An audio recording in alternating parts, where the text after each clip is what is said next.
when are you planning to intervene for the kids in the protest?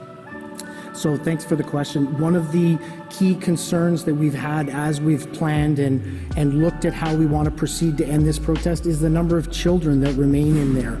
We continue to work with our partners from the Children's Aid Society and other social services to look at the best, most safest way to have children removed from the area prior to any sort of police action. We've had members of our police service continue to engage with the protesters to identify that it is not a good place for children to be, that they should make every attempt to remove children from the area. All of our planning has been very considerate of the people that are within the demonstration zone. I'm just wondering whether the bank accounts will be targeted of individuals who donated to the Give, Send, Go and the GoFundMe campaigns. Are they considered designated people under the Emergencies Act, meaning that their credit cards could be cut and financial services are targeting them as well?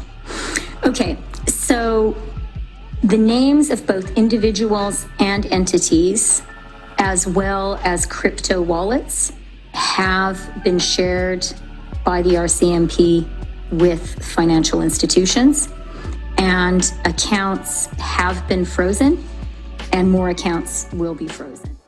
Speaker, this week, for the first time since its passage, the Emergencies Act has been invoked by the Prime Minister. This is historic, and it is extremely disappointing. The Prime Minister has invoked the Act, he says, to deal with the protests that have gathered here in downtown Ottawa and blockades that were happening at the Coutts border in Alberta, the Emerson border in Manitoba, the Ambassador Bridge in Windsor, and the border at Surrey, all of which, by the way, are now open. There are no more blockades at any borders. What's left are the trucks parked outside here in Ottawa that need to move or be moved. However, throughout the last 3 weeks, the Prime Minister has failed to take meaningful action to de-escalate the protests here or use any tools that he may have available. Instead, he has jumped straight to the most extreme measure. And as he has invoked the Act, he has failed to meet the high threshold set out by the Emergencies Act to justify it.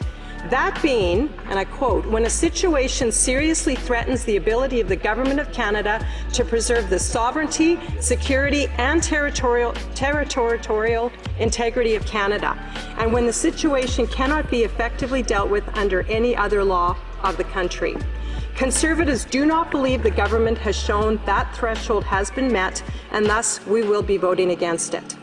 Keep in mind, Mr. Speaker, this Act is already invoked and is the new law of the land. Our debate and the vote on Monday can only stop it if the NDP vote with Conservatives and the Bloc to stop it. Supporting the use of the Emergencies Act is one of the most serious decisions a parliamentarian can make. I want to remind especially the NDP of this, who are supporting the Liberals in this sledgehammer approach. History will not be kind to the leader of the NDP or his members on this particular question. The Emergencies Act predecessor, the War Measures Act, was only used 3 times: World War I, World War II, and the FLQ crisis. Colleagues, we should keep these precedents in mind. The weight of those events should caution us against making this decision lightly. These protests have caused disruptions for many Canadians, especially local businesses and residents of Ottawa. As I have said, Conservatives are the party of law and order. We believe the trucks should move or be moved. But Mr. Speaker, we want to lower the temperature across the country. The Prime Minister clearly wants to raise it. Let's be very clear how this all started. The Prime Minister decided to impose a vaccine mandate on truckers with no scientific evidence that it was the right thing to do. Many Canadians opposed it, but he went ahead anyway. Truckers and millions of Canadians felt they had no recourse with this Prime Minister, and who can blame them? After all, this was the Prime Minister who called them racist and misogynist. He said their views were unacceptable, that they were on the fringe. And when truckers and their supporters arrived in Ottawa, what did the Prime Minister do first? He hid for a week, and then he continued his insults. calling them and anyone who supported them or even talked with them things like Nazi supporters. We saw that name-calling and unfair and mean-spirited characterization happen just yesterday, Mr. Speaker, by the Prime Minister of Canada in this House. That is all he has done to rectify the problem. Call names and insult. Mr. Speaker, many of the people that are protesting, many of the people who are upset are our neighbors. They are our constituents. They are Canadians, and they want to be heard and given even just a little respect by their Prime Minister. But the Prime Minister has decided that because he disagrees with them, doesn't like their opinions, he won't hear them. At every turn, the Prime Minister has stigmatized, wedged, divided, and traumatized Canadians.